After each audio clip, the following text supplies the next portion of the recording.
예, 저는 방금 소개받은 한국예술종합 박경사원의 김홍준이고요. 이쪽은 본인이 예, 저는 서강대학교 정유성이라고 합니다. 사실 오늘 저희가 오늘 이 자리에 있게 된 거는 파스빈더 감독의 영화를 뭐 해설하거나 강연한다기보다는 또 이 영상 자료원이라는 곳이 단순히 영화 자체만을 연구하고 보존하는 곳이기도 하지만 한편으로는 그 영화에 대한 집단적인 혹은 개인적인 기억이나 또 거기에 관련된 여러 가지 이미지들 이런 것들도 함께 공유하고 또 보존하는 그런 자리라고 생각합니다. 그래서 외람되지만 어쩌면 한국에서 파스빈더라는 이름을 처음 접하고 그리고 파스빈더 감독을 포함한 이른바 유저먼 시네마의 영화를 그 영화들이 아직 지금은 다 고전이지만 아직 따끈따끈한 그런 새로운 작품들이었을 때 정말 그 당시 세계 영화 문화의 변방일 수밖에 없었던 70년대 한국에서 어쩌다 보니까 그 영화들을 보았던 저희들의 경험도 나름대로의 의미가 있을 것 같다는 생각이 들어가지고 오늘은 한 1시간 정도 저희에게 시간이 주어진 걸로 알고 있는데요.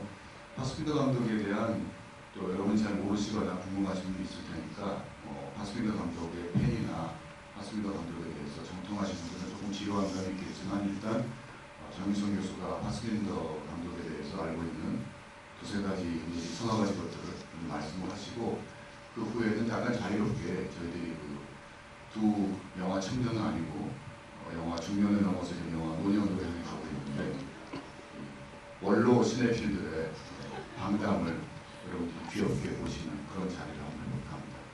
우선 그러면 정유성 교수님을 소개하겠습니다. 네, 이런 자리 올 때마다 좀 난감한 것이 제가 영화인인가 아닌가에 대한 정체성의 혼란. 물론 뭐 상당 부분 영화인인 것은 사실입니다. 얼마 전까지 서울국제청소년영화제 조직위원장을 했고 지금은 부산영화제 A&D 위원으로 활동을 하고 있습니다만 또 기억하시는 분들은 이제 거의 없겠죠. 아마 내년이 20주년이라는데 그 EBS 시네마 천국 프로그램을 만든 사람이고요. 저는 배우 인물이었고 예, 배우 조정자하고 제가 이제 초대 진행을 이익선 아나운서 어디에서 나처럼 늙어갈까? 예, 그런 형편이고요. 얼마 전에 재미있는 일이 있었습니다. 제가 학교에서 원래 제 전공은 이제 교육 쪽인데요. 하도 그 개발 뭐 국토 개발뿐 아니라 이제 우리나라 개발 많지 않습니까? 그래서 온갖 국책연구원이 전부 개발원이었습니다. 여성도 개발하고 청소년도 개발하고 개발원이었는데 교육도 개발하고 최근에는 이제 그 이름이 촌스럽다고 전부 정책연구원으로 바꿨죠. 여성 정책연구원, 청소년 정책연구원. 촌스럽게도 교육 개발원만큼은 국제적으로 그 명성이 너무 나있기로 이를 바꿀 수 없다. 아직도 개발을 하고 있는 중입니다. 그래서 하도 자기 개발 다들 날리시잖아요, 여러분들. 그래서 여기에 좀 반해서 개발에서 성장으로 이렇게 수업을 좀 만들어 보려고 인간 성장론이라는 수업을 개설했습니다. 그래서 옛 취미를 살려서 모든 텍스트는 로드무비, 성장 영화와 성장 소설로만 한다. 뭐 이렇게 해서 우리 김홍준 감독을 모처럼 초청을 해서 함께 수업을 만든 적이 있습니다.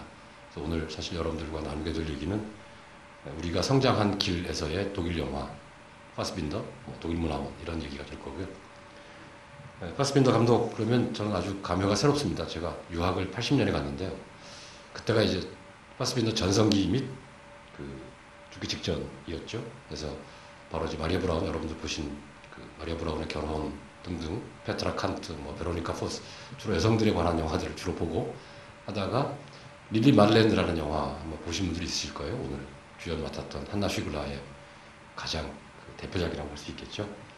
그가 이제 관객들과 함께 독일 뮤션에 있는 마테에서 필름 팔라스트라는 곳을 치면 제일 큰 영상관에서 관객들하고 인사하는 자리에 처음이자 마지막으로 파스빈더 면모를 멀리서 지켜보는 것이 지금도 기억에 새롭습니다. 81년으로 기억을 하는데 그리고 그 다음에 코렐이라는 영화 나왔었고요. 그 유명한 정준의 텍스트로 되어 있는 그 영화 동성애들 영화를 내용을 다룬 영화를 보고 부음을 접해서 몹시 놀랬던 기억이 지금도 새롭습니다. 벌써 30년이 지난 일이지만 예, 라이너 베너 파스빈더 감독은 여러분들 뭐 잘 아시는 그 뉴 저먼 시네마의 기수라고 흔히 일컫는 빈 벤더스, 그다음에 라이너 베너 파스빈더, 그다음에 헤어쪽 이렇게 세 사람을 주로 일컫죠. 그 중에서도 뭐 제가 이해하기로는 가장 독일적인 감독이 아니었을까. 그러니까 가장 독일의 일상과 독일의 특히 전후에 또 68 세대로서 사회적인 변화와 정신적인 혼란 및 뭐 이런 것들을 가장 잘 다룬 그런 감독으로 알려져 있고요. 잘 아시는 대로 이제 1945년에 태어나서 1982년에 불과 37살의 나이로 요절한 그런 감독입니다. 영화로는 다 아시는 대로 그 우리가 흔히 불안은 영혼을 잠식한다라는 멋진 제목으로 흔히 번역이 되어 있는데 앙스 에센 디셀 아우프라는 제목으로 되어 있는데 원래는 그 알리라는 북아프리카 출신의 이주 노동자가 서툰 독일어로 자신의 처한 처지를 한마디로 요약을 한 거죠. 직역을 하자면 불안, 영혼, 먹어치움 이렇게 그 흔히 이제 어순이 바뀌고 문법에 맞지 않는 그런 말로 자신의 상황을 표현하는 걸 어쩌다가 불안은 영혼을 잠식한다라는 멋진 번역으로 되어 있는 것이 대표적으로 알려져 있습니다만 그 밖에도 정말 많은 영화들을 만들었습니다. 거의 그 일일이 열거하기 어려울 정도이고 특히 가장 많이 영화를 찍었던 1971년 같은 경우에는 무려 10편 가까운 영화를 만들었고 37년 동안 만든 영화가 거의 37편을 또 넘는 해서 다작의 작가로 알려져 있고요. 또 뭐 다양한 여러 가지 영화 세계에 대한 거는 앞으로 이야기를 하면서 다루게 되겠습니다만 주로 이제 오늘 보셨던 그런 그 전후 독일의 그리고 급격한 산업화 및 68이라는 사회 변혁기에 사람들의 여러 가지 이야기, 뭐 여성들의 이야기, 그다음에 가족들의 이야기, 섹슈얼리티와 관한 것들, 사회적 여러 문제들을 다양하게 다룬 그런 감독으로 잘 알려져 있고요. 뿐만 아니라 영화 감독뿐이 아니고 원래 그 배우였습니다. 그리고 연극 쪽에도 굉장히 많은 활동을 했는데요. 본인도 연기를 많이 했었고요. 오늘 보셨던 그 한나 쉬글라 같은 여성은 파스빈더와 함께 그 온갖 그 연극과 영화의 여정을 함께한 동반자와 같은 그런 배우입니다. 그 이후에 뉴저먼 시네마의 거의 아이콘처럼 알려져 있고요. 해서 연극 배우로도 활동을 많이 했고 그 밖에도 독일에는 아마 그 우리로 치면 대하 드라마인가요? TV 대하 드라마처럼 독일 그 문학 작품 중에 대표적인 작품인 그 폰타네의 에피 브리스트라든가 또는 데블린의 베를린 알렉산더 플라츠 같은 그 대작들을 TV용 영화로 만들어서 연출했던 것으로도 유명하고 아무튼 대단히 다재다능하고 또 엄청나게 많은 영화적인 또는 예술적인 성과를 남겼고 또 뿐만 아니라 본인이 스스로 연기도 많은 그 작품을 남겼을 뿐 아니고 또 개인의 삶도 대단히 상징적인데요. 대표적인 이제 양성애자입니다. 그래서 여성들하고도 여러 가지 다양한 편력들을 갖고 있었고 또 나중에 자기 편집했던 사람과는 뭐 결혼을 했냐 안 했냐 여러 많은 그 논란도 있어 왔고 또 많은 그 남성들과의 파트너십이라고 그럴까요? 복잡한 그 관계들로 늘 그 여러 가지 황색 저널리즘에 오르내리거나 했던 그런 대표적인 인물이라고 볼 수 있겠습니다. 저 개인적으로는 제가 공부했던 80년대, 70년대, 80년대에 독일의 어떤 상징적인 그런 영화인이라고 기억을 하고 있고 또 오늘 우리가 이야기를 실마리 풀어가게 될 70년대 그야말로 암울하고 촉박하기 짝이 없었던 우리의 그야말로 고갈된 영혼에 뭐 한 줄기 빛이라고 볼까요? 샘물처럼 다가왔던 뉴저먼 시네마의 한 상징으로도 우리에게는 지금 남아있어서 오늘 여러분들과 함께 김홍준 감독과 수십 년의 영화를 통한 우정 이야기 겸해서 수다를 떨어볼까 합니다. 네, 근데 오늘 박사님 만나니까 하루 옛날이라 기억이 나지 않는다는 이런 이제 불상사가 좀 있긴 하지만 또 서서히 왜곡된 게 있더라도 여러분이 픽션이라고 생각하시고 재밌게 들어주겠고요. 우선 정승현 교수님이 아주 간략하게 잘 소개해 주셨는데 오늘 본 그 마리아 보라고 하니까 재밌게 보셨어요? 좀 이상하죠? 파스빈더 감독이 만든 영화들 중에서는 아마도 독일 내에서 가장 흥행성적이 좋았던 그러니까 우리나라로 치면 거의 1000만 영화 정도의 그 정도로 아마도 이 영화가 나왔던 것이 1980년대 초기라 많은 독일 사람들에게는 아직도 2차 대전과 또 영화 속에 나오는 그 패전 당시에 막 빵 한 조각, 미군이 던진 빵 한 조각을 먹겠다고 서로 막 아리귀환을 벌이는 이런 장면이 지금의 독일 사회를 보면 상상이 안 되겠지만 아마도 이 영화가 나왔을 때만 해도 독일 관객들의 많은 사람들은 그 시대를 생생하게 기억할 수 있었을 것이고 반면에 그런 것이 저렇게 생생하게 영화 화면에서 표현된 적도 별로 없었을 거예요. 감추고 싶어하고 잊어버리고 싶어하고 독일은 다시 뭐 옛날에 번영화 대차전 경제 뭐 라인강의 기적 요즘 우리나라에서 새삼스럽게 또 이렇게 한강의 기적이 되고 있습니다만 어쨌든 그런 점에서 독일 사람들에도 큰 의미가 있다고 생각하는 것 같아요. 그러나 우리가 이 영화를 처음 소문을 들었던 보신 80년대에는 그런 내막까지 모르고 저는 이제 독일 문화원에서 단편적으로 정말 파스벤더 영화를 장르 듯이 만날 수밖에 없었는데 여기는 조금 이따 본격적으로 할 것 같고 오늘 본 나리아 브라운의 경우는 그런 의미에서 아마도 이제 여러분이 만약 파스벤더를 전혀 모르신다면은 파스벤더의 작품 세계는 크게 한 많은 평론가들이 3기로 나누고 있는데 1기가 20대 초반에 위넨에서 일화가 있는데 위넨 영화학교가 처음 생겼을 때 마치 우리나라에 영상원이 생겼듯이 10명 정도 뽑았다고요. 아주 소수 정예로 전혀 국비자 학생으로.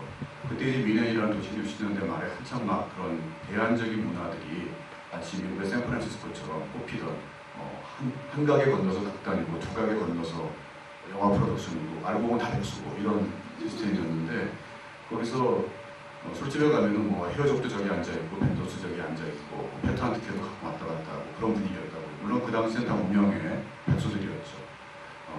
그런데 위넨 영화학교에서 시험을 봤는데 벤더스는 붙었고 그리고 파스빈더는 떨어졌대. 제 생각에 인상이 더러워서 면접으로 떨어졌을 것 같은데 그랬는데 2년이 흐른 후에 벤더스는 졸업을 하면서 졸업작품을 화덕화덕 찍고 있는데 이미 파스빈더는 국가의 지원을 받아서 4편의 장편 영화 찍었다는 이런 운명의 장면도 있었다고 합니다. 그래서 그 일기는 주로 그렇게 한참 70년대 초반에 독일 연방정부가 적극적으로 새로운 독일 영화에 대한 지원을 아끼지 않았을 때 주로 이제 텔레비전 방송국과 국가의 지원으로 신인 감독들이 많이 데뷔를 하고 그런 영화들이 저예산으로 많이 만들어졌던 때인데 사실 그런 영화들이 일반 대중들하고는 거의 만나지 못했다고 합니다. TV 방송국이 먼저 판권료를 지불하고 그게 영화 제작비를 쓰인 후에 텔레비전 방송국 방영권을 받아갔는데 방영을 하려고 보니까 대책이 없는 그 영화들이 여러분이 보신 이번 회고전에 나온 그런 영화들 뭐 흑사병이신 이런 영화들 어떻게 황금 시간에 방영한 걸까 항의 전화가 빗발친다. 그래서 주로 새벽 2시, 4시 이렇게 가능한 사람들이 안 보는 시간에 방영을 하고 있다고 했는데 그런 과정을 통해서 이제 파스빈더가 2년을 정말 열평가를 찍어가면서 하다가 영화제를 통해서 영화가 알려지고 70년대만 해도 비디오 영화 나오기 전에는 유럽이나 미국에는 우리나라 예술영화 전용관처럼 예술영화 전용관들 체인을 기반으로 한 일종의 대안적인 배급망이 있었어요. 그래서 그런 저예산 영화들이 주로 아트필름, 예술영화의 이름으로 만들어졌고 그 시장을 아주 잘 이용한 것이 파스빈더 감독이었어요. 그래서 항상 가치라는 기능과 함께 속전속결로 파스빈더의 신조의 하나는 두 번째 테이크는 없다. 첫 번째 테이크는 무조건 오케이. 그러니까 배우들이 막 엄청 긴장할 수밖에 없어. 실수하면은 영원히 건 흘리면 안 되고 뭐 감독님 다시 갑시다 그러면 내일도 나오지 마. 이런 분위기였다고 해요. 그래서 파스빈더 영화는 뭐 불같이 만들었지만 그 현장 자체가 마치 연극을 방불케 하는 긴장감이 흐르는 곳이었고 심지어 아까 말씀하신 베를린 알렉산더 광장도 거기 상영 시간이 한 10시간이 넘어가는 15시간짜리 TV 드라마인데 영화 전체를 그것도 두 번째 테이크 없이 첫 테이크에 오케이를 했기 때문에 불과 반년 동안에 15시간짜리 영화를 다 찍을 수 있었다고 해요. 그러니까 그렇게 훈련된 배우들을 데리고 찍었던 거죠. 한달씩 훈련을 마찬가지고 그것이 이제 1기가 그랬다면 2기는 그러다가 굉장히 막 브레이트와 고다르의 영향을 받은 그래도 스스로 못 쓰는 좀 난해한 영화들을 만들다가 그 전기가 된 것이 더글러스 서크라는 원래 독일 출신이면서 할리우드에 가서 멜로드라마를 찍다가 은퇴해서 스위스에 계시던 분의 회고전을 미는 영화 방송을 했었는데 그때 파스빈더가 그 영화를 보고 그래서 이것도 이제 영화사에서 이런 영상 자료가 있는 아카이브가 얼마나 중요한지를 보여주는 큰 사례인데 파스빈더가 그 아침 시간이 남아가지고 바쁜 와중에 위넨 영화관에서 하는 더글러스 서크 회고전을 안 봤다면 그 이후에 파스빈더는 없었던 거죠. 왜냐하면 거기서 봤던 것이요. 그래서 더글러스 서크 감독이 할리우드에서 만들었던 멜로드라마들 리튼 언더윈드랄지 그런 영화들이고 그걸 보면서 자기가 그때까지 항상 고민해왔던 왜 내 영화는 사람들이 안 볼까? 보고 나면 왜 어렵다고 할까? 나는 정말 진지한 얘기를 하는데 여기에 대한 해답을 얻었던 거죠. 아, 멜로드라마라는 틀을 사용하면 대중들에게 다가갈 수 있겠다. 그렇게 해서 처음 만든 영화가 사계절의 상행이고 요번에 상영하죠. 사계절의 상행이 굉장히 중요한 영화인 게 1년에 10편씩 찍던 사람이 사계절의 상행은 그 영화 한 편을 만들었어요. 물론 요즘 한국의 올림픽 감독이나 월드컵 감독들한테는 1년에 한 편도 굉장히 부러운 거지만 파스빈드의 그때까지 작업 속도를 보면 굉장히 슬로우 다운한 거였죠. 그 한 편을 찍으면서 계속 더글러스 감독에게 시나리오를 논의하고 러시로 보여드리면서 이제 말하자면 사수를 하고 그 여파로 나온 것이 불안한 영혼을 장식한 레이크의 1년에 그런 멜로드라마, 할리우드 멜로드라마 양식을 채용해서 독일상에 얘기를 했고 그리고 이제 제3기의 파스빈더가 비록 중간에 끊어졌지만 파스빈더의 야심은 결국은 일반 지식인들만이 보는 이른바 예술 영화가 아니라 독일 사회의 문제, 더 나아가서는 유럽 사회의 당대를 할리우드 영화를 많이 보는 그런 관객들에게도 폭넓게 보여줄 수 있는 유럽의 할리우드를 만들 수가 있어요. 그래서 이제 얼만큼 유명해진 자신의 유명세와 이런 것들을 바탕으로 해서 자본을 끌어들여 만든 영화가 바로 이 마리아 브라운이 결혼했고 이 영화가 이른바 대박을 치면서 계속 그 다음에 그런 일이 열렸던 거죠. 그래서 이른바 그 비알디 선부작이라고 하는 서독이었죠. 서독 독일 연방 선부작이라고 하는 마리아 브라운의 결혼 그리고 롤라 베로니카 포스 3부작을 만들었고 그 영화들이 다 미국에도 이제 정식으로 개봉이 되고 수출이 되고 점점 더 이제 위연이 넓어져 가면서 정말 파스빈드의 꿈이 이루어지나 싶을 때 세상을 떠버렸어요. 굉장히 아까운 그런 일이죠. 뭐 얘기가 좀 길어졌지만 파스빈드 영화 되게 그렇게 상징을 할 수 있고 그래서 오늘 본 마리아 브라운의 결혼에서 파스빈드가 잠깐 등장을 해요. 초창기 때 더러운 인상이 많이 완화가 되는데 어디냐면은 영화 시작하고 15분쯤 되면은 하나씩 올라가 어머니 브로치랑 물건을 갖고 나와가지고 암시장에서 어떤 브로커를 만난 장면인데 바로 그 선글라스 끼고 모자를 쓰고 나오는 뚱뚱한 브로커가 파스빈더가 만들었어요. 그래서 거기서 마지막 장면에 쓸데없이 하나씩 올라에게 입을 맞추는데 속등에 파스빈더 감독은 자기랑 같이 하는 배우들을 노예처럼 부려먹기만 만들었는데 유일하게 파스빈더가 한국식으로 얘기하면 좀 존댓말을 쓰면서 대우해줬던 배우가 한나씩 올라라고 하는데 영화 속에서 그 키스 장면을 많은 평론가들은 파스빈더가 한나 시빌라에 대한 어떤 영화적 동기로서의 경의를 자기가 그 손에 키스하는 장면으로 표현했다. 이렇게 과도한 해석을 하고 있는 평론가들이 몇 명 있습니다. 그리고 도입부에 보면은 시작할 때 보면 이제 막 폭탄이 터지는 그 와중에 전쟁터로 떠나는 그 마리아 브라운의 남편이 헤르만이죠. 결혼식 장면이 나오는데 가만히 들어본 그 사운드에서 계속 간단하게 울음소리가 들려요. 그것은 이제 여러 가지 의미로 해석이 가능하지만 뭐 새로운 세계의 탄생일 수도 있고 이게 1945년 8월의 상황이니까 45년 이제 그 전쟁 발생 상황인데 파스빈더가 1945년생입니다. 뭐 8월 15일생은 아니고 45년생이니까 우리나라 좀 해방동기인데 우리나라에도 해방동기 감독 유명한 분이 계시죠. 이장원 감독님이 파스빈더와 동갑이세요. 차이가 있다면 감독님은 지금도 건강하게 살아계시고 파스빈더 일찍한 세상을 떴는데 바로 그런 독일에서도 우리나라 못지않게 해방동이라는 것이 갖는 특별한 의미가 있는 모양이에요. 그래서 그 뒤에 나오는 그 울음소리는 파스빈더 감독이 자신이 1945년생이라는 곳에서 어떤 자기의 일종의 뭐랄까 페르소나처럼 또 간단하게 울음소리를 넣은 것이라는 역시 또 과도한 해석들을 평론가들이 하고 있는 것이 있습니다. 근데 실제로 그 1945년 5월 31일생이니까 세계 제2차 대전은 그 유럽에서는 5월달에 끝난다. 이 한국 것이 아마 그런 상징성 충분히 과다한 해석이라기보다는 그 장면을 연출할 때와 감독의 심정이 각별했겠죠. 자기가 태어날 때의 상황, 무렵의 상황을 지금 연출하고 있는 것이니까요.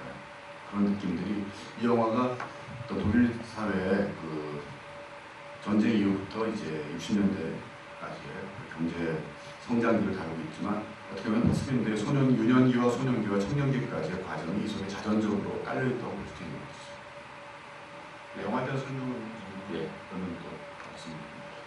그럼 어디부터 신발을 풀어갈까요? 우리가 처음 만난 독일 영화 얘기부터 할까요? 그러면 이제부터 좀 해보다 뭐 구술사라고 생각을 하고 독일 문화 얘기부터 하죠. 개인적인 얘기로 하자면은 저는 그 프랑스 문화원에서 처음 이제 본격적으로 영화를 보기 시작한 이른바 문화원 세대라고 할 수 있는데 뭐 거기에 대한 강의되어서 생각한 것 같은데요. 좀 반복하는 느낌이 있지만 다시 얘기하자면은 제가 그 프랑스 문화원을 바로 학교 앞에 제가 다니던 고등학교 앞에 있어가지고 우연히 들어가서 프랑스 문화원이 무슨 아메리카 대륙은 아니지만 제가 발견을 한 셈인데서는 그게 1973년이었어요. 고등학교 1학년 때. 그때는 지금 그 사관도 있었어요. 군복궁. 아마 지금 현대화라니까 그게 좋은 것 같은데 건물은 그대로 남아있는데 바뀌었죠. 지금 있는 프랑스 문화원이 서울역 그쪽으로 갔고 그래서 프랑스 문화원에서 영화를 봤던 그 당시는 80년대까지도 마찬가지로 우선 외국 영화가 지금처럼 수입됐던 때가 아니었고 비디오라는 것도 없었고 그러니까 볼 수 있는 영화는 극장에서 개봉되는 1년에 약 30편 정도의 외화들과 그 다음에 텔레비전에서 주말마다 태태한경을 쓰신 정성일이 아닌 그 이현우 선생님이 나오셔가지고 이런 단세포 같은 영화는 보시면 안 됩니다. 뭐 이런 평들을 하시고 그랬는데 그게 전부 다였어요. 그러던 차에 이제 프랑스 문화원을 보면서 저도 새로운 영화를 보게 됐고 독일 문화원도 그때 비슷한 때 있었지만 독일 문화원은 거의 홍보를 안 해가지고 별로 아는 사람이 없었어요. 근데 이제 저처럼 프랑스 문화원을 통해서 우리가 맨날 극장에서 보고 또 텔레비전에서 보는 그런 할리우드 영화나 알랭 드롱이 나오는 프랑스 영화가 아닌 또 다른 영화 세계가 있구나라는 것을 알게 됐던 일부 물지각한 그 젊은이들이 그런 대안적인 장소를 찾다가 알게 된 것이 독일 문화원이었어요. 제가 처음 독일 문화원에서 영화를 본 것은 이제 대학교 1학년 때인데 75년을 기억을 해요. 근데 그때는 독일 문화원이 아마 생긴 지 얼마 안 됐을 거예요. 60년대 후반에 우리나라 서울에 이제 처음으로 독일 문화원, 영국 문화원, 프랑스 문화원, 문화원들이라는 것이 생겼는데 격세지게만 있죠. 지금은 한국 문화원도 외국에 가면 웬만한 곳이 다 있어요. 런던에도 있고 미국에도 있지만 파리에도 있고 지금은 그때는 한국 문화원은 없고 외국의 문화원만 한국에 들어와서 한국을 자국의 문화식 민족으로 하기 위해서 열심히 암약하고 있었던 부한말을 방불케 하는 그런 시대였다고 생각합니다. 그래서 그 중에 이제 프랑스 문화원이 가장 선구적으로 활발한 활동을 해서 특히 영화 상영을 통해서 많은 대학생들, 허영심에 사로잡힌 그 대학생들을 끌어들였고 또 이렇게 저처럼 영화를 좀 좋아했던 그런 아주 극소수의 시네필들이 또 그 장소에서 서식하고 그랬어요. 그랬는데 독일 문화원도 이제 그것 때문은 아니었고 제가 생각하기에는 그때 독일 정부가 60년대 후반부터 이런 그 새로운 독일 영화들을 지원하면서 정부에서 예산을 지원했기 때문에 해외 판권을 정부에서 가졌던 걸로 알고 있어요. 나중에 자료를 보니까. 그래서 자유롭게 그 영화들을 16mm 프린터로 좀 유명한 영화는 영어 자막을 넣고 대부분의 영화는 영어 자막도 없는 상태에서 각 나라의 문화원에서 틀었었죠. 그래서 70년대 이제 초반부터 중반부터 즉 뉴저번 시네마, 벤더스나 헤어즈비나 파스빈더나 실렌도프나 뭐 라이나르트 하우프나 에드거 라이츠나 이런 사람들의 정말 발음하기도 어려운 감독들의 영화들이 이제 독일 문화에서 틀어지기 시작했는데 제 추측에는 우리 이제 독일 문화에서 그때 주력 사업은 괴테 인스티튜트죠. 주로 독일어 보급 사업이었어요. 그래서 이제 독일 유학 가는 분들이 거기서 맨날 보고 강의 듣고 그랬는데 그러면서 한편으로는 이제 본국에서 이 영화 틀라고 보내오니까 영문도 없이 틀기 시작하지 않았을까. 제 첫 기억은 그때 있었던 독일문화원은 장충동에 있는 그 당시에 장충동은 60년대 한국 영화 보면은 이렇게 막 커다란 이쪽집 있고 이렇게 요비링이라고 했어요. 그걸 누르면은 신고가 쪼로 나와가지고 사모님 한 계신데요. 뭐 그런 그 영화들이 있었는데 그런 집들이 대개 다 장충동에 있었어요. 그러니까 부촌이었죠. 장충동에 한 저택 하나를 독재를 빌려가지고 독일문화원이라는 간판을 붙이고 있었는데 같은 기억이 납니다. 그래서 거기가 보충 설명을 좀 해야 되는데 제가 바로 이제 그 독일어를 배우고 독일문화원을 다녔던 첫 세대였습니다. 저도 75년에 대학을 들어가서 독문화원 공부했기 때문에 뭐 당연히 독일어 배우고 다니는 게 일이었고요. 그때는 남산에 있었어요. 남산 지금 그 독일문화원 있는 그 자리에 건물은 전혀 다른 건물이었습니다. 당시에 아마 그 예전 가수였던 유지용 시인의 설이 있어요. 거기다가 이제 그걸 부수고 그 자리에 지금의 독일문화원 지금 좀 개축을 했습니다만 그 전에 건물을 짓느라고 이사를 가게 장충동입니다. 장충동도 아마 옛날 이병철 씨네 집이었던 것 같아요. 꽤 큰 집 정도였지만 큰 저택이었고 주로 이제 독일어 강좌가 열렸으면서 동시에 문화 행사를 가끔씩 한 건 했는데 그 중에 하나가 이제 영화를 틀기 시작한 거였죠. 근데 뭐 정기적인 그런 프랑스 문화원처럼 정기적으로 뭐 했던 것 같지는 않고 가끔씩 김감독이 얘기한 그런 배경에서 그때 처음에 저도 본 게 아마 남산서부터 봤는데 하필이면 기억나실지 모르겠는데 여러분들은 알렉산더 크루겔하고 바로 그 지금 유정 시네마를 열어놓은 대단한 현학적인 지식인 하나 있습니다. 사회비평가기도 하고 그 사람 영화를 봤는데 그 사람 영화를 처음 봤는데 거의 죽음이었습니다. 이 영화라고 해야 되나요? 거의 무슨 뭐 대규모 강좌와 뭐 심각한 심리 상담과 뭐 자기 그 현학적인 자기 그 장방설과 이렇게 좀 혼합된 대단히 기억에 남는 그 영화 체험이었습니다. 이어가 볼까요? 제가 제일 처음에 봤던 독일 문화원에서 본 영화 뭔지 기억이 잘 안 나지만 분명한 것은 그 브라드동을 잠식한다가 가장 인상적인 영화였어요.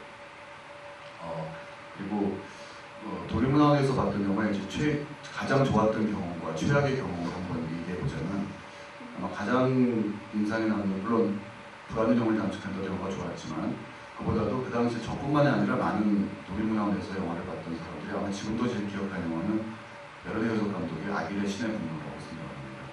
공교롭게 그저께 인터넷을 봤더니 영국의 런던의 BFI 국민영화 연구소에서 아길의 신의 분노를 아마 올해가 40주년이라서 그런지 이제 디지털 복원판을 만들어가지고 영국에서 개봉을 했더라고요. 전국 개봉은 아니고 순회 개봉식으로 예고편도 하고 되게 부러웠는데 좀 내년에 어떻게 부탁하겠습니다. 근데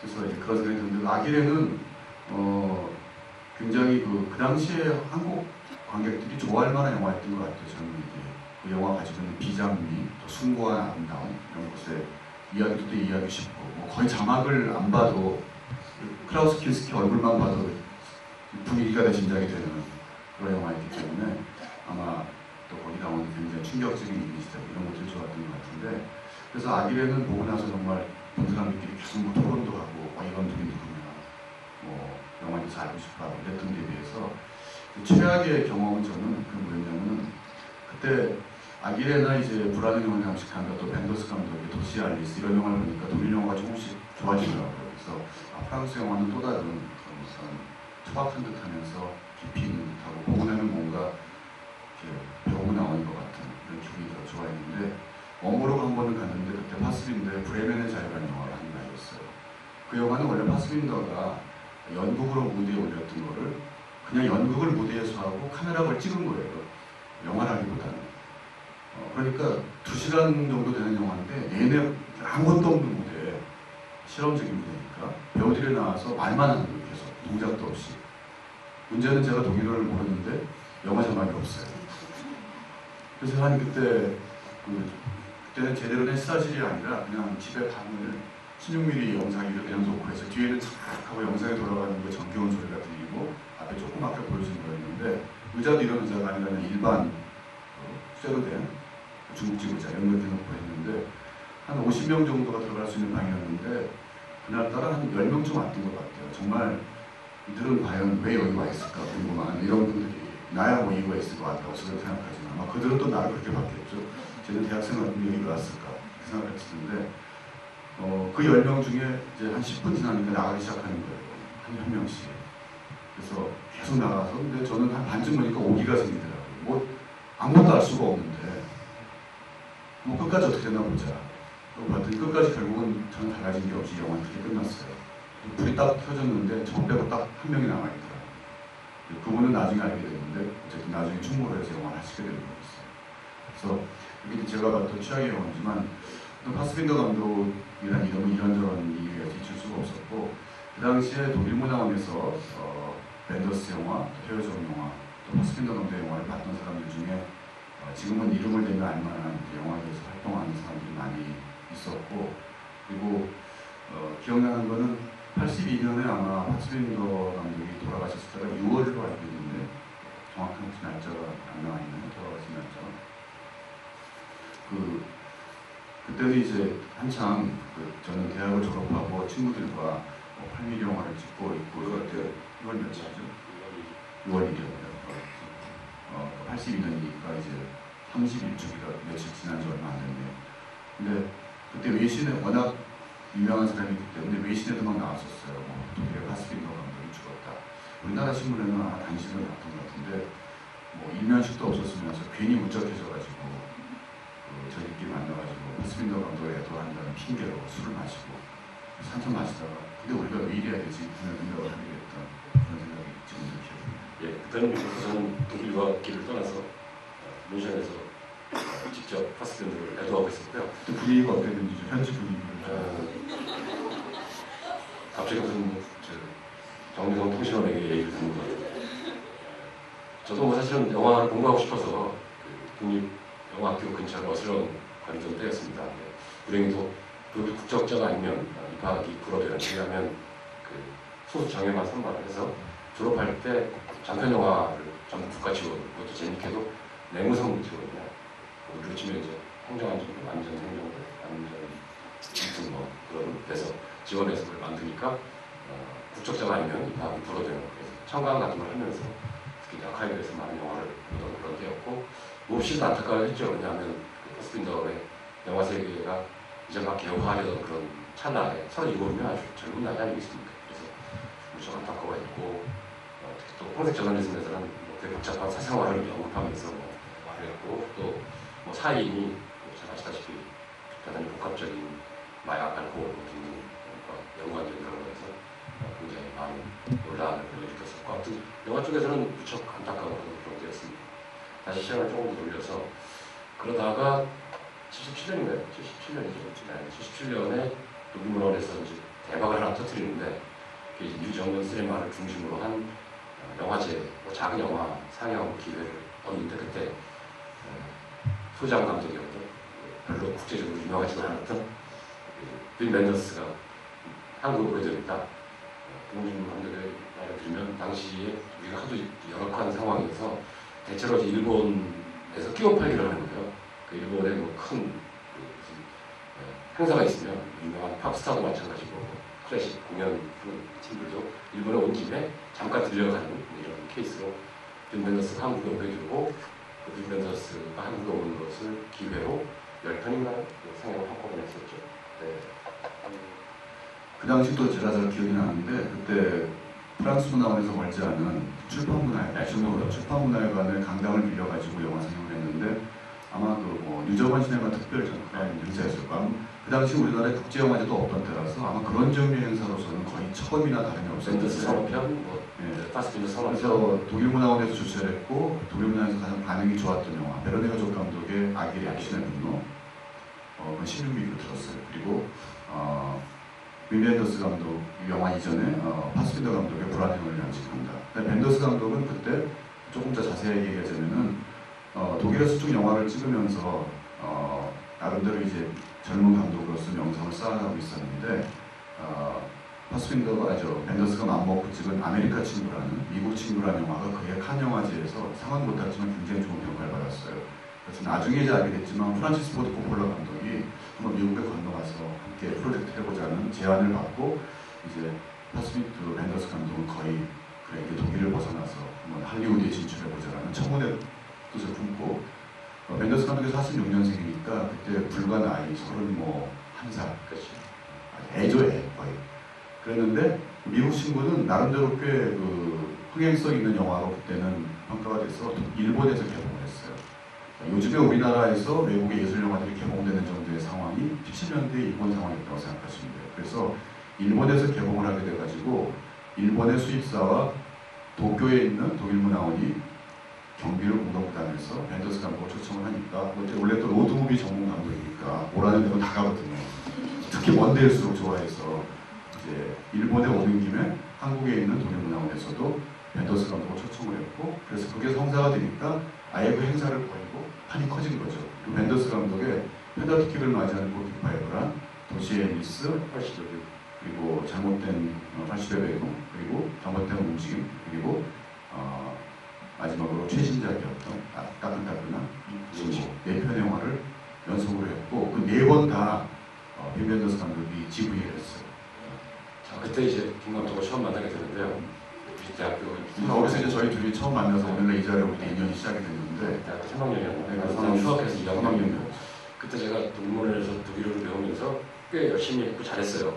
그래서 중급반 마치고 고급반 막 들어갈 때 밑에 스튜던트반에 마치고 이제 갈 때 그때 통역 요원들이 워낙 모자라다 보니까 일종의 새끼 통역, 보조 통역으로 알바 비슷한 거 한 거죠. 돈을 안 받고 영화 재밌고 하니까 그때 옆에서 열심히 거들고 있는데 뭐 다 영화도 낯설고 하니까 질문 내용이나 뭐 토론 내용이 좀 그렇죠. 뭐 얼마 전에도 좀 한심한 일을 당했었는데 아무도 감독하고 뭐 국내 개봉을 앞두고 이메일 인터뷰를 한다고 누가 번역을 해달라 해서 보냈는데 우리나라 기자들 반성 좀 하셔야 돼요. 그뭐 자기 영화 개봉하는데 한국 영화에 대해서 어떻게 생각하시는 이런 질문을 하니까 바로 잘렸죠. 저만 괜히 무슨 꼴이 됐는데 아무튼 근데 그런 질문들이 주로 되고 있는데 정말 끝내주는 질문을 하는 우리가 이렇게 사무소한 대학생이 하나 있었어요. 제 또래에. 그게 바로 이 김홍준 감독입니다. 당시 그 미국 친구에 나오는 그 밖에도 많은 벤더스 영화에 나오는 또는 그 당시 이 유정은 시네마의 기수들에게 큰 영향을 준 미국의 이제 팝 음악이라는 또 그런 거에 대한 영향에 대해서 아주 굉장히 어려운 질문을 해서 그 옮기느라고 제가 진단을 뺐죠. 장난처럼 좀 많이 썼던 것 같아요. 네. 그게 김홍준 감독이었고 그러더니 그 뒤를 이어서 머리 빡빡 깎은 고등학생의 손을 들고 질문을 하는데 이게 또 그야말로 괜찮은 질문을 하는 거예요. 그게 바로 지금의 정성일 씨입니다. 정성일 학생이었죠. 저 학생은 공부 안 하고 고등학교 2학년. 학교를 째고 나왔으면 틀림이 없는 영화를 다 보고 했으니까. 그래서 그때 이제 처음 그 영화에 대한 집중적인 세계를 저희 세대가 받게 되고 그걸 계기로 해서 많은 그 영화 집단들이 생겨나게 되는데 그 얘기도 해야죠. 그로부터 한 2, 3주 뒤인가요?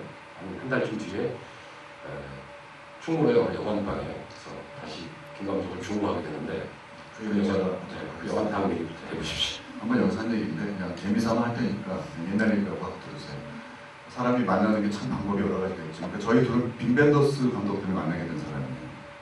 왜냐하면은 그 벤더스 감독이 이제 한국에 온다고 발표가 났을 때 저는 그때 대학교 3학년이었는데 태어났을 때까지 영화 감독이라는 사람 한 번도 만나본 적이 없어요. 저는 그때 영화 감독은 거의 신 같은 존재라고 생각을 했어요. 어떻게 인간이 영화를 만들 수 있나. 그리고 막 어떤 세계를 만드는 거잖아요. 그래서 지금 뭐 영화를 만들거나 영화를 업으로 할 거는 꿈도 꾸지 못하면서 근데 물론 우리나라에도 감독분들이 많이 계셨지만 그분들을 만나려면 어디로 가야 되는지 알 수도 없고 요즘처럼 뭐 영화제나 이런 게 있어가지고 영화인들과 대중들이 만나는 기회가 있는 것도 아니고 괜히 그때는 이제 충무로 영화계 그러면 무슨 조폭 집단 같은 그런 인상이 있어서 괜히 만나려면 맞을 것 같고 이 자식이 바쁜데 뭐 이러고는 그래서 그냥 그러던 차에 독일 감독이 온다는데 그 감독이 또 제가 그 영화들 도시 앨리스나 이런 영화들 미리 봤는데 굉장히 흥미로웠거든요.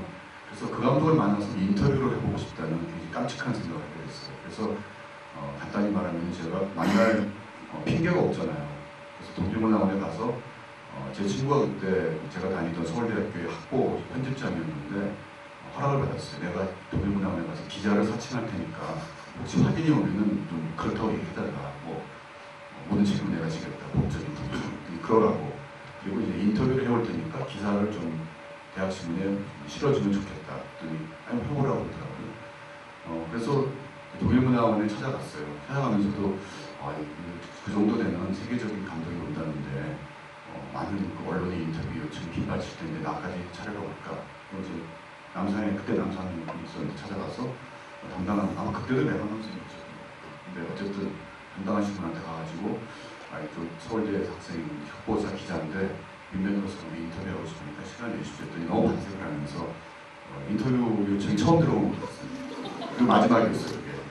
그래서 벤더스 감독이 4일간 서울에 있는 동안 저 혼자 단독 인터뷰를 성사시키는 옛날 얘기죠. 옛날 얘기죠.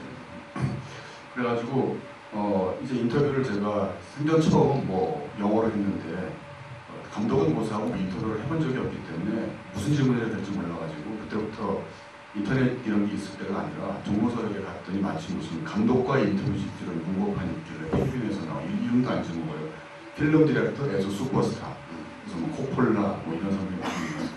그래서 그걸 보면서 질문을 쭉 총정리했더니 한 200개 정도로 이해가 되더라고요. 이거 다 물어봐야지.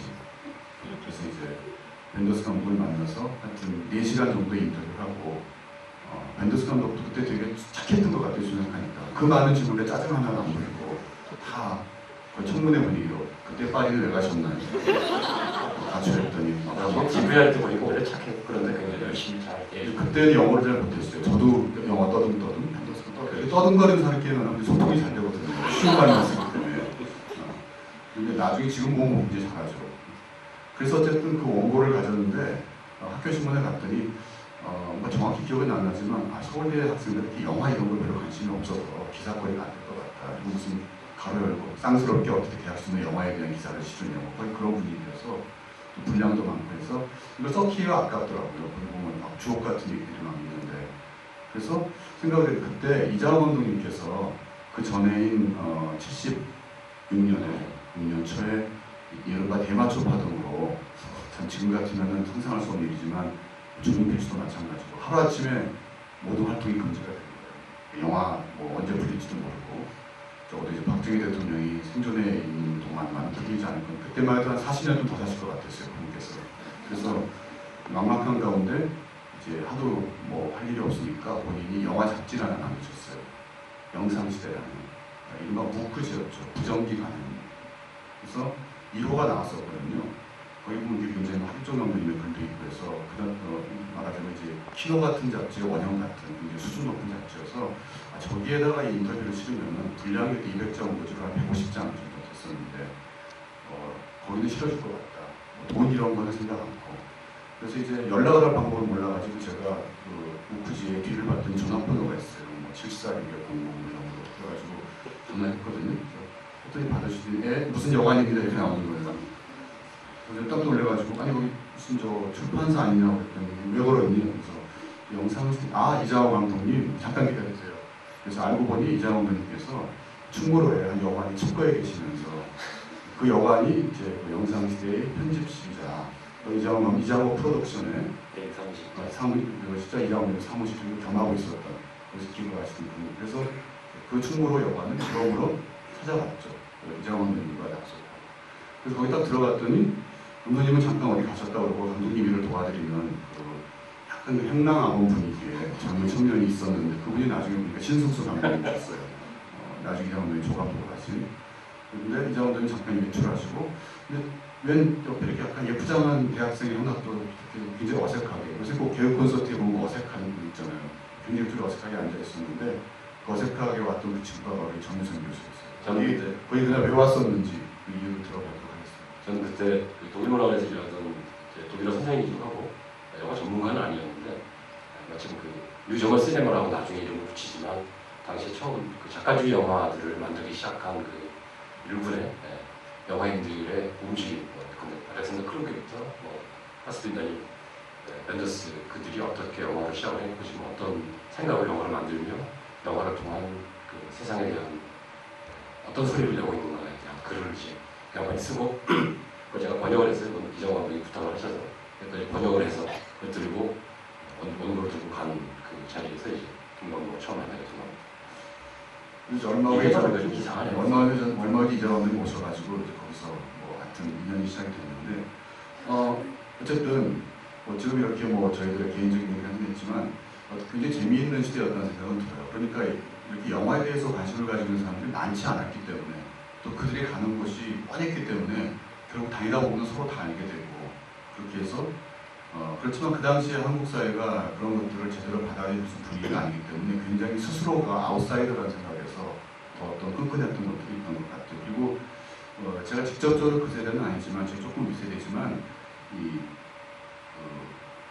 문학 한국 분들과 영화인들 사이에 굉장히 관계가 돈독했어요. 관계가 돈독하다는 건 서로 술 사주고 술 얻어먹는 관계가 돈독했다는 그런 뜻인데 그래서 제가 간접적으로 들은 얘기지만 가령 조세희 선생님의 유명한 난자에 가서 어린 장군이라는 그 작품의 모티브는 조세희 선생님을 사랑을 했던 영화인이 독일문화원에서 헤어족 감독이라는 사람이 만든 난장이도 잡기 시작하더라는 영화를 봤는데 영화가 참 이상하더라. 그런데 막 난장이만 나온다. 라는 얘기를 들으시고 난장이 그게 뭐가 얘기가 되겠는데 하다가 거기서 난장에서 어린 장군이 나왔다는 아무도 확인할 수 없는 그런 또 전설이 있습니다. 어쨌든 77년에 그런 일이 있고 나서 독일 문화원에서도 상당히 영화라는 것이 한국의 독일 문화를 소개하고 또 독일에 대해서 한국 젊은이들로 하여금 친근감을 갖는데 굉장히 도움이 되겠구나 해서 프랑스 문화원은 못지않게 영화에 대해서 활발한 활동을 하기 시작을 했는데 그러한 과정에서 굉장히 흥미로운 현상이 하나 탄생한 것이 아마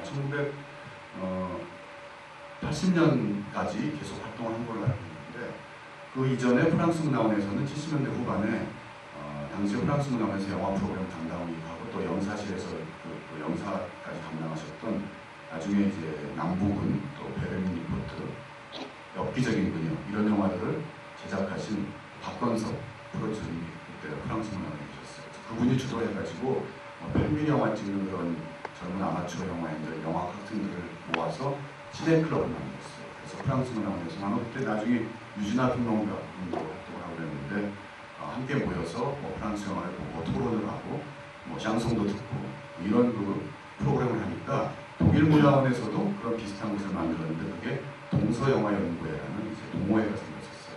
그러니까 외국의 문화원이 이제 한국의 젊은이들에게 문화원을 거점으로 해서 영화를 서로 같이 보고 영화에 대해서 평을 하고 그런 모임을 만든 건데 1층에 박물관에 가시면 아마 그 동서영화 회고가 그때 나왔었는데 회고가 전시돼 있을 거예요. 수장품으로. 그리고 영상시대 그 책도 아마 여기 제가 기증을 했었는데 얼마나 희귀본인지 모르지만 어쨌든 박물관에 혹시 보시면은 그게 그 책이었구나 볼 수도 있겠습니다. 이런 동서영화 연구에 대한 독일 문화원의 어떤 관계와 그 당시 활동에 대한 걸 초창기에 그 멤버셨던 전유선 교수 말씀을 예. 근데 아마 독일 문화원 측에서 제안하거나 그런 건 아니었고요. 바로 그런 그 일련의 독일 영화에 대한 영화 매니아들의 시네필들의 각별한 관심 이런 거를 통해서 자꾸 이제 독일 문화 쪽에서 모이기 시작했고 그때 그 독일 문화원이 남산에 지금 그 개축하기 전에 꽤 괜찮은 시설로 만들어진 게 78년, 79년 시절이었던 것 같아요. 마침 그때 그 일을 주동할 만한 김홍준 감독은 국가의 부름을 받아서 군대에 가버리고 저는 11.6, 12.12를 갖고 있었습니다. 나머지 이제 떨거지들이 저희가 모여서 처음에는 주로 이제 영화 보고 토론하는 이야기를 많이, 토론하는 일들을 많이 했었고요. 재미난 것 중에 하나는 나중에 오성희 선생이 그걸 또 발굴해서 저를 여기까지 끌어들였는데, 이를테면 독일 표현주의 영화 특집을 하는 거죠. 그러면 잘 아시다시피 이제 무성 영화 아니겠습니까? 그러면 이제 간자막이 있어요. 그 영화 사이에 간자막이 나오면 그 간자막이 독일어로만 되어 있거든요. 그걸 이제 국내 최초로 제가 간자막 변사로 활동했던 그런 시기였고요. 그래서 그걸 그대로 재현했었죠. 작년인가요? 바로 칼리가리 박사의 밀실이라는 영화. 그건 좀 내용이 복잡해서 자막을 잘 이해하지 않으면 영화 보기 어려운데 그걸 뭐 다른 방법이 없으니까 지금처럼 뭐 번역해서 밑에 들고 이런 시설이 안 돼 있으니까 제가 직접 마이크를 들고 한 반쯤 하다 보니까 저도 모르게 그 어투가 그래서 칼리가리 박사는 이렇게 됐던 거지였다 이렇게 되더라고요. 근데 작년에 재연을 하다 보니까 이제 나이도 들고 점잖은 직업을 하다 보니까 그건 잘 안 되거든요. 아무튼 뭐 그런 활동을 하면서 영화 좀 더 깊이 알기, 그다음에 그걸 매개로 해서 당시 참 열악하게 짝이 없었던 그런 영화 상황이었습니다, 여러분들. 상상도 못하실 텐데 70년대 말에 하기종 감독의 불행한 죽음으로 상징되는 그러니까 영화가 도저히 잘할 수 없는 척박한 토양에 특히 검열이라든가 등등 문제 때문에 그때 영화를 꿈꾸던 젊은이들의 한 작은 틈새라고 해야 될까요? 그리고 처음으로 아마 죄송한 말씀이지만 당시에는 그 영화를 전공하는 그 과들이 그렇게 대학마다 많지 않았습니다. 그래서 영화를 전공하는 학생들뿐 아니라 영화를 정말 좋아하고 나중에 업으로 삼고자 하는 많은 젊은이들이 모였던 그런 모임이었습니다. 그래서 이제 한 2, 3년 동안이지만 짤막한 70년대 말 80년대 초의 그 기간 동안에 이렇게 어떤 약간 아이러니기도 해요. 그 유신 말기라서 사회적인 분위기는 점점 더 숨통이 조여들고 억압적이었고 문화적으로 검열도 점점 더 강화되고 오히려 70년대 유신 이전에는 그때처럼 그렇게 검열이 심하지 않았던 것 같은데 외화에 대해서도 몇 가지 예를 들자면은 혹성 탈출이라는 영화가 국내에 개봉이 됐었는데 이 편이 그 중에 한 10분 분량이 잘려 나갔어요. 왜 잘려 나갔냐면은 아다시 혹성 탈출은 그 원숭이들이 사는 혹성에 인간이 가서 원숭이 취급을 받는 뭐 그런 설정이잖아요. 이 편에 보면은 거기 아마 이제 60년대 그런 그 반전운동 같은 거에서 모티브라든지 원숭이들이 평화 시위를 해요. 근데 그때 우리나라 영화에서는 외화건 우리나라 영화건 시위 장면에 절대 들어가면 안 됐거든요. 뭐 코스타가바라스의 제트 같은 영화 보면 그때 막 장발 단속이 나오고 하는데 영화 자체도 수입이 안 됐지만 됐더라도 그 장면은 분명히 잘릴 수밖에 없죠. 너무 우리 현실과 비슷하기 때문에. 그래서 원숭이들이 뭐 이렇게 연좌농성하는 장면이 있는데 그걸 영화에서 드러내가지고 연결이 안 되고 나중에 알게 되는데 그래서 시위 장면은 원숭이도 시위하면 안 되는 나라구나 우리나라는 그런 생각을 했죠. 참고로 이제 그 영화 묘화 같은 경우는 이제 강의실만 하는 게 아니고 사전 검열이라는 게 있습니다. 사전 검열이 있었죠. 그래서 이제 그랬는데 그렇게 암울한 시대였지만 오히려 이런 외국 문화원을 통해서 그런 영화에 대한 관심이나 이런 것들은 후에 90년대에 그런 현상이 크게 폭발했지만 그것이 어떤 맹아적인 영토로 이미 있었던 것 같아요. 그래서 굉장히 영화를 좋아하는 사람들이 막 갑자기 늘어났고 그렇게 진지한 논의를 하다 보니까 그것이 이제 각국 문화원이라는 통로를 통해서 됐는데 그래서 프랑스 문화원의 시네클럽과 독일 문화원의 동서영화 연구회 이 둘이 양립하면서 서로 막 라이벌의식을 느끼는데 또 반면에 많은 멤버들은 양다리 걸치기 했어요. 다 좋으니까. 그래서 이제 지금 제가 이제는 말할 수 있다라서 폭로하자면은 예를 들어서 지금 부산영화제 상임 멤버면서 프로그래머로 계속 일하고 있는 전향준 평론가랄지 또 아까 말한 정성이 좀 더 군대를 갔지만 그리고 또 프로듀서 신철 이런 분들이 그때 동서영화연구회에서 또 강한섭 씨 이런 분들이 강한섭이 이중 하여튼 되게 이분들이 이제 때에 따라서 독일 문화원에 나타났다가 프랑스 문화에 나타났다가 하는 이런 분들이었고 그런 게 있었습니다. 그리고 그때 아마 동서영화연구에서 가장 말석에 제일 어리면서 항상 이렇게 선배들의 말에 토달고 막 이렇게 반항하고 하는 젊은이가 하나 있었는데 스스로를 장비고에 뭐 하신다고 하면서 황철민 교수였어요. 세종대에 나중에 독일에 가서 또 공부하고 영화를 만들었죠. 그 당시에 독일 문화원과 이런 프랑스 문화원의 분위기, 이런 파스빈더에 대한 상황을 통해서 얘기를 하고 있는데, 어쨌든 저희들이 사적인 얘기보다도 이런 것들이 여러분들에게 오늘날의 어떤 한국의 영화 문화가 혹은 영화에 대한 담론 형성 과정이 어디서부터 왔는지에 대해서 좀 힌트가 됐으면 좋겠고요. 아까도 격세지감이라고 했지만 이런 생각이 들어요. 마치 우리가 70년대 그 당시에 한국에서 영화를 좋아하고 그러면서 영화를 보고 싶은 그런 또 영화 더 중요하게는 나처럼 영화를 좋아하고 함께 이야기를 나누는 친구들의 목말랐을 때 그들이 서로 만날 수 있는 자리를 마련해줬던 것이 외국 문화원들의 기능이라면은 어쩌면 지금 외국에는 한국 문화원의 그 나라의 어떤 영화 장면들이 그런 생각을 더 보여주는 곳이 있을 수도 있겠다 그런 생각을 드립니다. 예. 좀 정리를 해야 되겠죠. 정리할 시간이 되는 것 같아요. 어쨌든 저희로서는 이런 기회에 추억담이라기보다는 우리 스스로가 성장해오는 과정에서 그 길에서 만난 독일 영화, 그 자리가 됐던 독일 문화원에 대한 이야기를 다시 한번 재정리함으로써 특히 자라나는 세대 지금보다 그때보다 훨씬 풍요로운 그런 문화적 자랑 속에서 자라긴 하지만 그런 문화적인 갈급함에 대한 추억이라기보다는 그만큼 절실하게 영화라는 매체 또는 특히 좋은 작품들과 만날 수 있는 계기가 됐으면 하는 바람이고요. 특히 이제 오늘 보셨던 파스빈더 영화처럼 영화는 그야말로 한 사회나 한 사회의 그 문화를 담는 어쩌면 약간은 좀 일그러진 거울이겠죠. 그런 것들을 한번 다른 각도에서 볼 수 있는 그런 이야기의 재료를 저희가 좀 던져드리고 싶었습니다. 혹시 뭐 질문이나 뭐 코멘트 있으시면 한두 개 묻고 마무리하도록 할까요? 너무 옛날 얘기라서 여러분이 시간이 안 나십니다. 아예 좀. 튀는 장면들이 있던데 오늘 영화에서도 좀 매끄럽지 않고 튀는 장면들이 있던데 무삭제본인가요? 오늘도 뭐 어딘가 편집이 되거나 검열이 됐거나 그런 일단 무삭제본은 맞죠. 이 프린트가. 저희가 이번에 그 상영한 영화들은요, 파스빈더 파운데이션에서 받은 영화가 35mm. 저희가 이번에 상영한 영화는 두 가지인데요. 35mm 프린트는 파스빈더 파운데이션에서 저희가 이제 빌린 거고요. 16mm는 주한 독일 문화원 방콕에서 저희가 빌려온 거거든요. 그래서 아마 튀는 거는 좀 제가 이제 프린트가 약간 안 좋은 프린트가 오랫동안 마지막하고 필름의 마지막하고 시작하는 부분이 약간 튈 경우는 있어요. 근데 제가 삭제본은 아닐 거라고 생각을 하고요.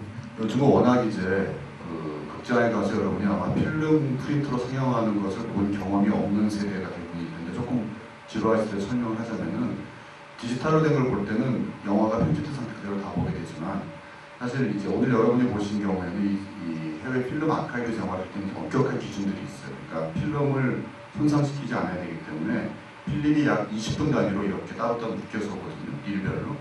그러면은 똑같은 필름을 틀더라도 일반 극장에서는 그거를 필름을 전부 하나로 붙여서 틀어요. 한 번에 쭉 하게. 이렇게 잘랐다가 앞뒤에 이렇게 리드 필름이라고 해서 앞뒤에 붙어있는 거를 잘라가지고 원래 영화 부분만 쭉 붙여서 튼 다음에 상영이 끝나면 다시 그걸 해체해서 하는 과정을 겪는데 여기에 오는 필름들이 그렇게 틀 수가 없기 때문에 영상이 두 대를 가지고 A 영상기, B 영상기가 이쪽에서 10분, 그 다음 10분 이런 식으로 번갈아 틀게 돼 있어요. 그러니까 중간에 영상기가 교체되는 그런 필름의 끝부분과 앞부분에서 약간 편집이 튀는 것 같은 느낌을 줘요. 화면이 약간 그런다거나 조금 정확하게 아마 0.1초 단위까지 맞지가 않아 튀는 것처럼 느끼는. 그래서 아마 그 디지털 영상에만 익숙한 사람들에게는 이게 뭔가 잘린 거 아닌가, 뭔가 부자연스럽다 이런 느낌이 들 텐데 어쩌면 여러분들은 축복받은 분이세요. 왜냐하면 그렇게 해서 본다는 것이 오리지널 필름을 볼 때만 느낄 수 있는 경험이기 때문에. 세계만 천국 경험이죠. 그렇죠. 앞으로 한 10년 있으면은 프랑스나 미국의 뭐 뉴욕이나 파리에 가야만 그렇게 프린트로 볼 수가 있고 다 디지털로밖에 볼 수가 없을 것 같습니다. 그래서 이 영화 자체가 편집된 것은 아니고 프린트를 영상하는 과정에서 그것도 일반 극장과 달리 두 대의 영상이 서로 교차 영상을 하기 때문에 넘어가는 순간 약간 튀는 것처럼 보이는 느낌이 예민한 관객들에게는 편집에 문제가 있는 것처럼 보일 수 있을 텐데 그건 여러분들 하나의 프린트로 그 영화가 원래 만들어졌던 상태 그대로 원래 틀어졌던 조건에서 오기 때문에 어떤 아날로그적인 효과라고 이렇게 생각하시면 될 것 같아요. 너무 좀 강의 쪽 같은데. 또 뭐 질문이나 코멘트 있으신가요? 예.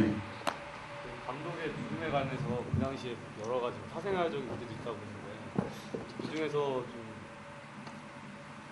두 분께서 이렇게 보셨을 때 네. 어떤 그런 감독의 죽음 관련된 얘기 중에서 가장 근거 있는 얘기 좀 있는지 근거라기보다도 우선 제가 읽은 거 보면 우선 여러분들이 파스빈더 감독에 대해서 만약 궁금하시다면 국내에 파스빈더 감독의 비공인 평전 그러니까 이제 어디까지가 사실인지는 알 수 없지만 외국에 또 그런 책들이 많이 있잖아요. 불안한 영혼을 장식한다라는 제목으로 라이너 벨러 파스빈더 감독 평전이 나와 있는데 작품 세계에 대한 얘기 못지않게 그 사람의 사생활 또 이런 애정관계 이런 것들에 대한 얘기가 많이 나와 있고 그 책에도 어떤 죽음에 대한 얘기가 있는데 파스빈더 감독이 생전에 공공연하게 정말 이렇게 불꽃같이 살아갔기 때문에 정말 담배와 술과 약에 의존해서 거의 살다시피 했대 말년에. 그러니까 막 체중도 엄청나게 찌고 잠도 거의 안 자고. 그러니까 심지어 마치 짐 앤드릭스나 제니스 자플린 같은 락커들이 그러다가 비명에 갔듯이 파스빈더 감독도 딱 그런 식이었는데 그러니까 마지막에 죽었을 때는 돌연사죠 보니까. 심장마비 심장마비 나와 있어요. 사인은 심장마비지만 부검을 해보니까 원인을 살펴보면은 이제 막 약을 섞어서 약과 술과 바로 수면제와 분명히 원인이었다고 그렇게 한 걸로 좀 기억을 하고 지금 제가 찾아본 자료에서 그렇게 나와 있습니다. 그러니까 당시에 독일 사회의 어떤 그런 충격 같은 것들이 있으면 큰 뉴스였는데 굉장히 많이 논란이 됐었죠. 그에 대한 여러 가지 이야기들.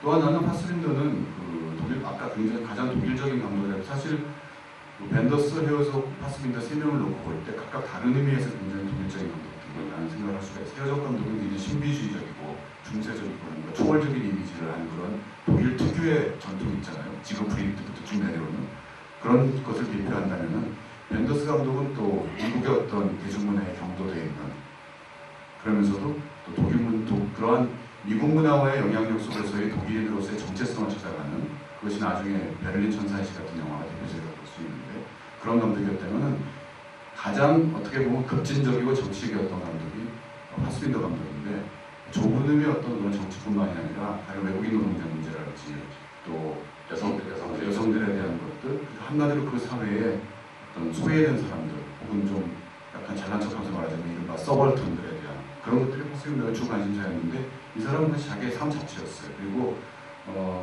여러 감독들과 함께 만들었던 옴니버스 영화인 독일의 가을 로마니 노트나 영화에서도 보면은 굉장히 독일에서도 급진적인 그런 어떤 정치적인 포즈를 취했기 때문에 그가 가지고 있는 대중적인 영향력이나 진영들을 볼 때 항상 보수 우익들의 공격의 대상이었어요. 또 그런 것을 자신이 즐기기까지 해요. 그러니까 그렇게 파스빈더가 요절을 했을 때 그에 대한 반응이 굉장히 극단적으로 갈 수밖에 없었겠죠. 어떤 좋은 의미가 나쁘게 의미에서.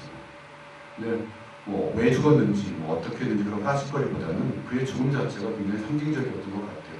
또 어떤 68세대의 대표적인 인물 중에 한 사람인데 그 어떤 68세대의 한 상징적인 인물의 죽음과 함께 또 68세대가 역사의 뒤로 사라져가는 하나의 한 페이지가 넘어가는 그런 느낌도 그 당시 사람들은 받았겠죠. 물론 80년대 초에 우리들은 그런 거 전혀 모르고 그냥 불안한 영혼을 장식하는 감독이 죽었대. 흑흑흑 이러고 그랬었지만 시기적으로 봐도 이제 68세대가 정치적으로 꼽히게 되는 게 한민당 쪽으로 정권이 넘어오면서 80년대 들어서면 녹색당의 등장 등으로 여기 자체도 보수적인 정치적 담론에서 비교적 진보적이면서도 대안적인 담론으로 넘어오는 그 과정쯤이었고요. 그 시기가 바로 파스핀더가 죽어간 바로 그 시기였죠. 그리고 그런 것들을 이제 영화적으로 얘기도 하고 예감도 하고 많은 이야기들로 남겼던 사람이 또 파스핀더. 덧붙이자면은 그런 것이 어쩌면은 오늘날 우리가 2010년대 한국에서 파스빈더 영화를 본다는 것이 제가 80년대처럼 정말 우리가 아무 상관없는 먼 나라 얘기를 어떻게 보면 약간 신비로운, 신기한 혹은 부러운 시각으로 바라봤다면은 오히려 70년대에 만들어진 파스빈더의 지금의 영화들이 지금을 살아가는 당대 한국 관객들에게는 더 우리에게 현실로 느껴질 수 있을 것 같아요. 가령 불안한 영혼을 장식한다 같은 영화에서 그거를 오늘날의 한국 사회로 바꿔놓고 알리가 방글라데시에서 왔고 그 할머니는 그냥 청소일 하시는 청소 노동자라고 생각한다면 너무나 그 한국하고도 딱 들어맞는 얘기거든요. 그러나 70년대 그 영화 나왔을 때 그리고 그걸 우리가 봤을 때는 한국의 외국인 노동자도 없던 그런 시절이라서 선진국에는 외국인 노동자도 있구나 뭐 이렇게 봤지 그들의 아픔이나 저 절절함이 다가오지 않았을 텐데 오히려 여러분 세대가 파스빈더 영화를 어쩌면은 또 성소수자에 대한 담론도 마찬가지고요. 비로소 파스빈더가 의도했던 원래의 의미대로 어떤 필터 없이 제대로 받아들일 수 있는 진짜 관객이 아닌가 이런 생각을 봅니다. 그러니까 미국에서는 파스빈더가 아직도 그 사람은 게이 감독 이런 인상이 굉장히 강합니다. 파스빈더 페스티벌은 항상 LGBT와 연관이 되고 그것이 이제 파스빈더가 원래 했던 그런 정치적인 의미가 좀 약간 희석되는 의미가 있는데 어쨌든 각 나라마다 파스빈더가 받아들여지는 모습도 다르다는 것 그것도 사족 삼아서 붙여보고자 합니다. 이제 파스빈더를 어떻게 받아들일 것이냐는 지금의 젊은 관객들 우리야 이제 회고담으로 얘기하고 있지만 지금의 젊은 관객들이나 영화하는 분들에게는 한국 영화의 현재와 연관시켜서 어떤 동시대적인 영화로서 받아들일 때가 되지 않았나 그리고 그것이 파스빈더 영화를 우리가 지금 태연스럽게 보는 의미라는 생각을 합니다. 저도 이 정도로 마무리 발언을 마칠까고요. 그럼 정유정 씨. 네. 자료원에 와서 늘 행사할 때마다 뿌듯한 느낌이 드는 게 이제는 우리가 자료원들은 나왔구나 하는 회한과 더불어서 자라나는 영화 세대와 함께 이런 이야기를 하는 것이 우리의 몫이 아닌가 싶고요. 또 통합적인 얘기여서 그야말로 당대의 의미뿐만 아니라 그 영화가 오랫동안 영혼을 남기는데 그 영혼을 갖고 해석하고 또 그 다음에 영화적인 자양으로 삼는 것이 여러분들의 몫이라는 생각이 듭니다. 오늘 고마웠습니다. 감사합니다.